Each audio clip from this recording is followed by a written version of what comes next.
So we're going to have Oneg Shabbat this morning, and maybe a little bit different than the past Oneg Shabbat, as things have changed over time, but we're going to do the best we can. And I'll just tell you quickly the schedule of Oneg Shabbat. We'll start by singing Shalom Aleichem. We'll sing Lechadodi. We'll make Kiddush. We'll give out bread for Hamotzi. And then we'll speak. I'll give you some stories about the Parsha, other lessons. And this way will get us into the spirit of Shabbat, as Shabbat will come in tonight. Amen. Thank you, Henry. Thank you, Henry. Shalom Aleichem, Malachei Ashoreis, Malachei Elyon. Mi melech malchei amlochim HaKadosh Baruch Hu. Shalom Aleichem, Malachei Ashoreis, Malachei Elyon. Mi melech malchei amlochim HaKadosh Baruch Hu. Boachem l'shalom, malachei ashalom, malachei elyon. Mi melech malchei amlochim HaKadosh Baruch Hu. Boachem l'shalom, malachei ashalom, malachei elyon. Mi melech malchei amlochim HaKadosh Baruch Hu.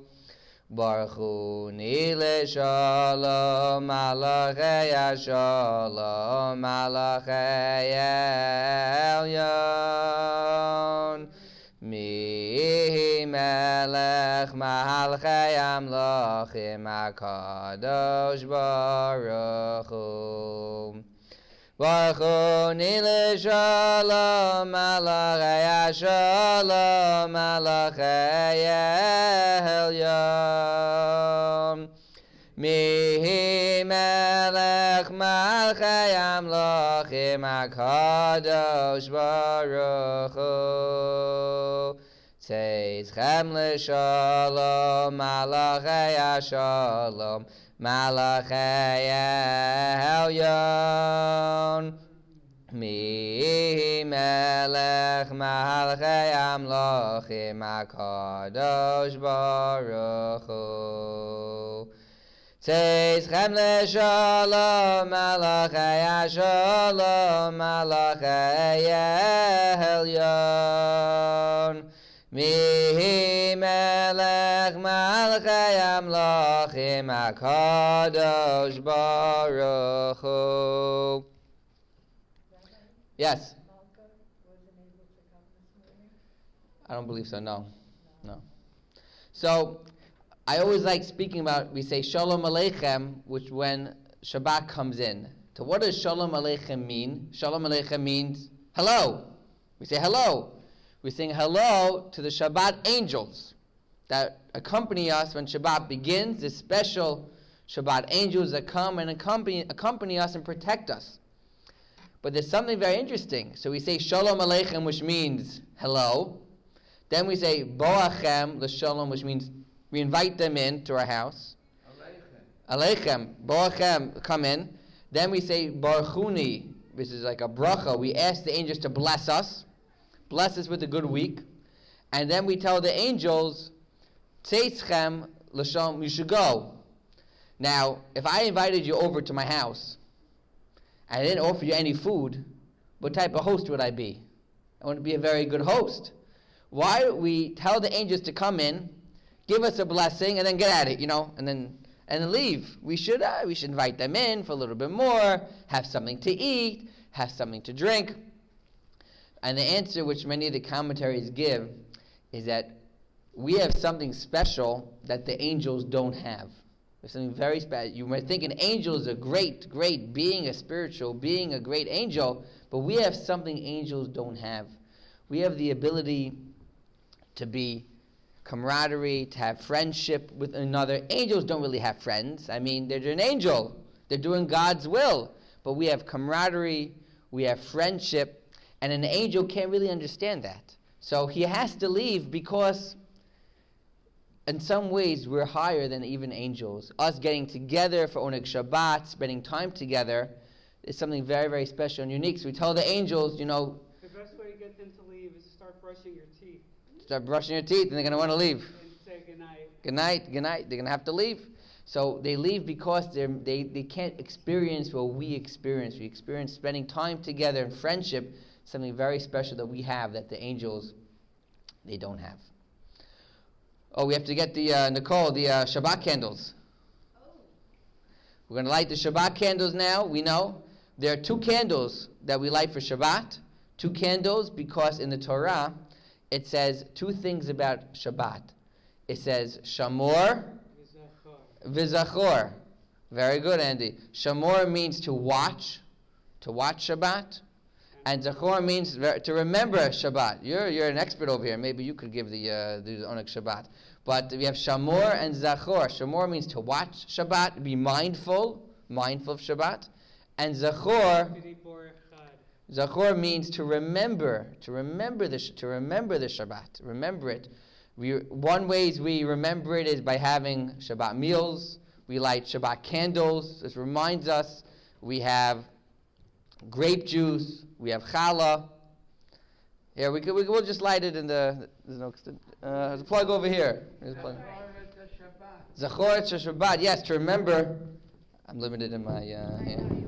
Here, no, this is. Perfect. Yeah. Okay, so we'll light. No, this is perfect. Next week we'll have a table. Thank you, Nicole. I hope they work. We hope they work. They haven't been used in a year, but we hope. Right, the residents can't really see that. Let me try to get you a table. Who commanded us to plug in the Shabbat lights? Oh, look at this. Let there be light. Let there be light. Very nice. Okay, so we have the Shabbat lights to remember the specialty of Shabbat. This is one of the ways we remember Shabbat, is we have Shabbat lights, candles to remind us about the sanctity and the holiness of Shabbat. Lecha dodi likras kala pnei Shabbos nekabela. Lecha dodi likras kala pnei Shabbos nekabela. Shamor v'zachor b'dibur echad. Hishmiyahanu kel hamyuchad. Hashem echad u'shmo echad. L'shemo seferez v'lesila. Lecha dodi likras kala pnei Shabbos nekabela. Likras Shabbos l'chuvin elcha.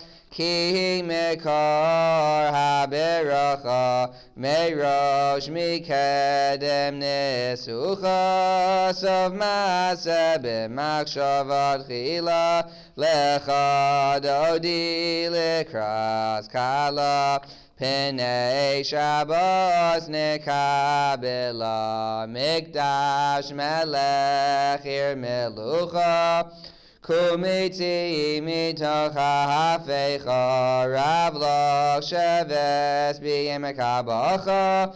V'hu yachamol alayechem la. Lecha dodi likras kala pnei Shabbos nekabela. Hisnari meyafar kumi. Livshi bigdei zevartei chami. Al yad ben yishai beis alachmi. Karva el nafshi yahala. Lecha dodi likras kala pnei Shabbos nekabela. Hisoriri. Ki varekumi ori shir daberi. Kavod Hashem alayich nigla. Lecha dodi likras kala Pnei Shabbos nekabel lo se voshi velo sikami Mahadish lochachi umatemi bohoch yachsu ani yeyami v'nivnisa irautila lecha dodi lekras kala Pnei Shabbos nekabel v'hayu limshisa shahos ayich v'rachako kamev alayich Yosis alayich elokayich Kim sosko sonau kala lecha dodi lekras kala Pnei Shabbos nekabel Yamin usmo tehifrotzi V'yez Hashem tariti Al yadish Ben parti v'nizmecha V'nagila lecha dodi Lekras kala B'nei Shabbos nekabela V'wi b'shalom Atares bala Gam b'simcha u'v'tzahala Tochem u'neyam segula Bawi kala lecha dodi lekras kala Pnei Shabbos nekabela. Let's do, Andy. So we have obviously the first mitzvah of Shabbat is we have lighting the candles. Then we have the prayers, and then we have also Friday night special mitzvah to make kiddush. On a cup of wine, we make kiddush. Now, what is the word kiddush? Anybody know what does it mean? The word kadesh. Holy. To make holy. To make holy. We're sanctifying. We're making something holy. How do you make something holy? Is this table? Is this lectern holy? What? One way you dig a hole in it. Okay, you got an awl, you make a hole. That's one way to make it holy without an H. But how else can you make it holy?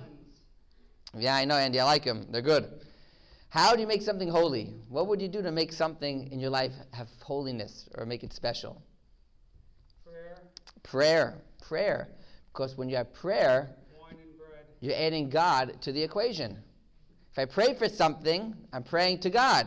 So if I have a cup of grape juice and I make a prayer over it, I'm making the grape juice holy because I'm adding God into the equation. And it's not just with grape juice or wines, anything in life. If I go ahead and I in some way I have this microphone, one time I had to speak at a very, very big event, and I was very nervous. A lot of people were there, and I prepared this speech for a very long time, weeks.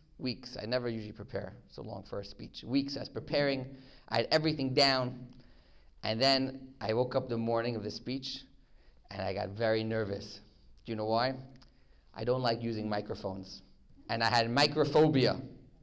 I was afraid the microphone would not work at this big dinner event. And guess what happened? It stopped working in the middle. It stopped. I got up there to speak, and I was a little bit nervous. And about 2 minutes into my 15-minute speech, the microphone started dying down. They tried fixing it, and it was... Nobody heard me. Which I don't mind so much that nobody heard me. So what could I have done? I could have blessed the microphone and said, I worked so hard on this speech. God, please help me that the microphone system should work. You could do that. You could pray for anything. So that would sanctify the microphone, right? That would bring God into the equation and recognize that God is the one who controls everything, even a microphone working. So if I bring God in the equation, I can sanctify a microphone also. But anything could be sanctified in our life. So we have a cup of grape juice, which is considered a very, very special drink. As we know, people drink wine when they're happy occasions. People drink wine, it's a special drink. It's not like a cup of water, it's something unique. So when we make the special prayer on the wine, the grape juice, we sanctify it. That's the word kiddush, the holiness that we do. So what prayer do we say over the cup of wine? We say the prayer about God creating the world in 6 days. And on the seventh day he rested, which is why we have Shabbat. And we ask Hashem, I'll translate, we'll do Kiddush now, and maybe I'll translate the Kiddush as we go along. This way we'll understand exactly the words that we're saying. And then everyone will have an opportunity to partake in Kiddush as well, as we have wine for everyone.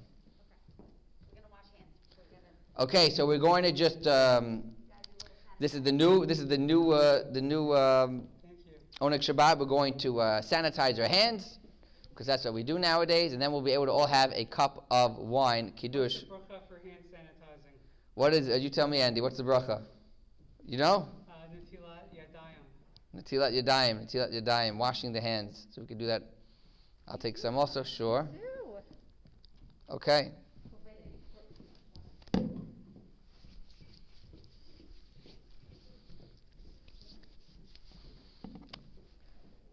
We want to thank Nicole Hopper, head of TR, for arranging this at such short notice. This is very last minute. And I want to thank Sean Marshall for recording this and getting this up on the Gurwin channel as well.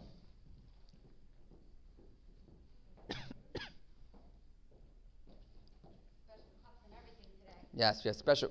Here you go. Okay. Maybe just thank you. Okay, so I'm going to make the bracha on the wine, and then we will all be able to have we drink the grape juice together. One more. Okay.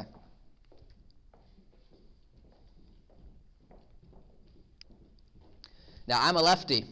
So since I'm a lefty, and you're supposed to hold the grape juice in your strong hand, I'm going to switch and hold it with my left hand. Lefty's rule. Are you a lefty also? Oh, yes. Very nice, very nice. So we say Vayehi Erev Heivoker Yom HaShishi, which means it was morning, it was night, it was morning, it was on the 6th day. Vayechulu Hashemayim v'ha'aretz v'chol tzvam. And God finished creating the sky and the ground and all the creations. Vayechal Elokim Bayom HaShvi Melachto Asher Asa. And God finished the work. Very nice, Henry. Vayishbos Bayom HaShvi. And He rested. God rested on the 7th day. Mikol Melachto Asher Asa. From all the work that He did. Vayevarech Elokim Es Yom HaShvi. God then blessed the 7th day. Vayikadesh also, and He made the 7th day holy. Like we just said, He made the day holy. Kivo Shavas Mikol Malachta, was that day, was the day He rested. From all the work, Asher Bara, that He created, Elokim Lasos, that He did. Baruch Atah Hashem, blessed are you God, Elokeinu Melech Olam, Borei Pri Gafen, who created the fruit of the vine, the grapes. Everyone could drink the wine.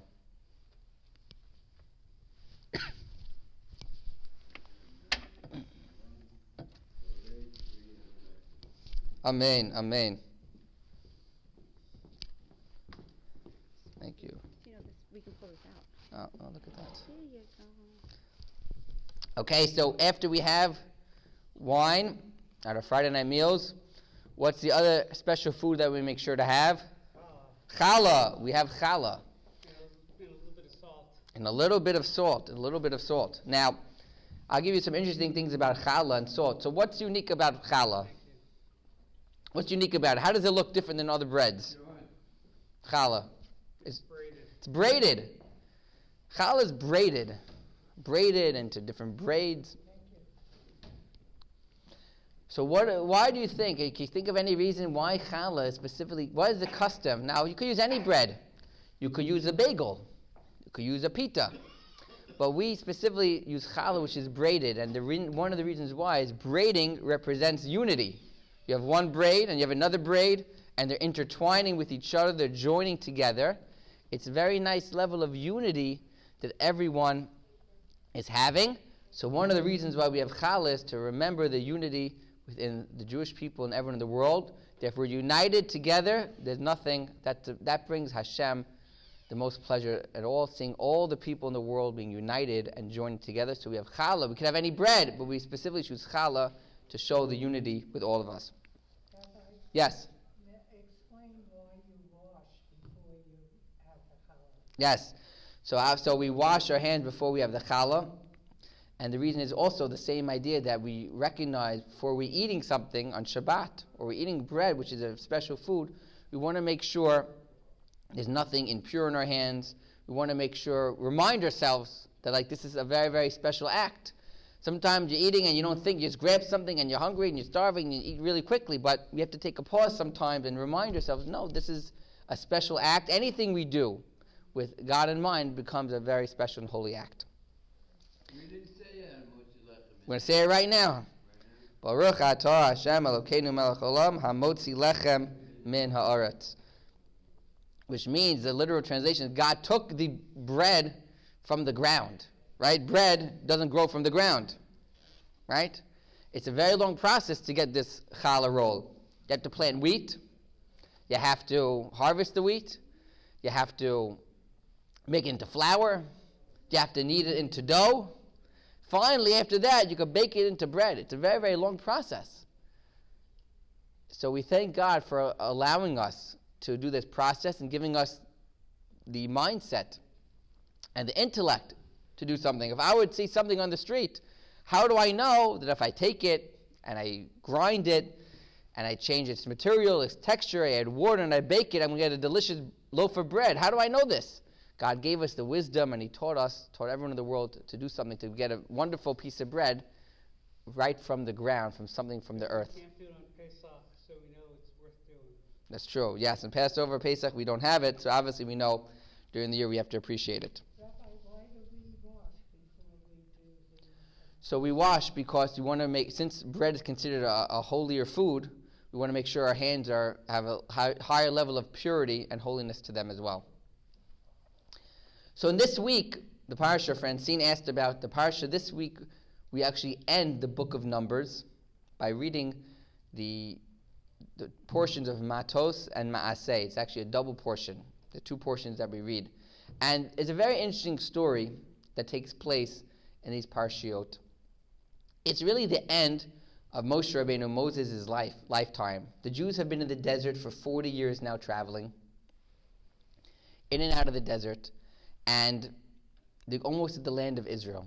They're almost there. They're very, very close. And when they're getting closer and closer, a very, very unusual thing happens. Two of the tribes, the tribe of Reuven and the tribe of Gad, two of the tribes, that's from the 12 sons of Jacob, Reuven and Gad. So their families, many years later, two of the tribes have a very, very odd request from Moses. They say, you know what? We have a lot of cattle. We have a lot of stuff. We need a lot of space for all of our property, for all our cattle, for our animals to graze. Israel, we know, is a very, very, very small country. I think they say the whole land of Israel is smaller than than the state of New Jersey, right? Something like that. Israel is very, very small. So two of the tribes said to Moshe, you know, we have a lot of stuff. Is it okay if we live right outside of Israel? Right outside of Israel. There's a Jordan River. We'll live right outside the Jordan River where there's tons of grasslands for animals to graze. Now, this is a very, very interesting request because we know the Jews traveled in the desert for 40 years just to get to Israel. They're about to get to Israel, about to be in, and two of the tribes say, you know what? I think we're going to stay on the outside of Israel. So when Moshe first heard that, he wasn't too happy because we know one other time in history when the Jews didn't want to go into Israel, what happened? The spies, the story with the spies. When the Jews were about to go to Israel the first time, 40 years earlier, and they said, no, we're not so sure about it, it's not such a good idea, we don't think we should go, and they were punished because they didn't want to go to the land of Israel. And now you have two tribes that are saying, you know what, I don't think it's a good idea, we shouldn't go. So Moshe took a step back and he said, wait a second, I hope we don't start running down this path again. But they said, no. Israel's a good land. Everyone should go in. We're going to make sure to visit the land. We're going to make sure to make the pilgrimage. by the 3 holidays to Jerusalem and bring our sacrifices. Don't worry, we're with everybody else. But we happen to have a lot of animals, a lot of property. We just need more physical space. And in that, Moshe said, that's okay. As long as you're still part of us, part of the nation, you can live a little bit on the outside, on one condition, though. When we go to Israel, there's going to be a big war between us and the other nations. You have to help us out. You have to help our brothers out. You can't let us fight alone without you. We need your help. If you could agree to that, then you could stay on the other side of Israel. And when they heard this, they said, of course we're going to stay. And not only we're going to stay to fight, we'll even stay and we'll wait till all the land is divided up, and only then we'll go back home. And when they said this, it was accepted, their request. And that's what happened. They came to the land of Israel. They fought with everyone after Moshe's death, when Joshua was the new leader. They went to Israel. They fought wars for 7 years. And they continued to stay for another 7 years while all the land was divided up. And only after that was all done, then they moved back with their animals and their families to the other side of the Jordan River, because that would just be a better situation for them. And we learn from here a very, very important lesson. That area called? it's called in the Torah the other side, by Jordan, really, the other side of the Jordan River. Does it have a name? No, it's called the other side. The Aver HaYarden is the other side of the river. I guess nowadays it'd be physically Jordan. Well, it was called Transjordan. Transjordan. Until 67, when they renamed themselves, since they had the West Bank. Okay, so they renamed it. But we learn a very important lesson, that even if something doesn't necessarily pertain to you, but you always have to be with the group. Always be with the tzibur, the community. Don't go away from the community. And when they said to Moshe, we're going to go stay with the community, fight with the community, and we'll even stay more than you asked. Moshe said, stay for 7 years while we fight. And they said, we'll stay another 7 years till all of you are settled and go back. So that showed Hashem and showed Moshe that sometimes people have differences in life, which is okay, but it's always important to stay together, connected to the community. We're going to end Oneg Shabbat. Thank you everybody for coming with Adon Olam.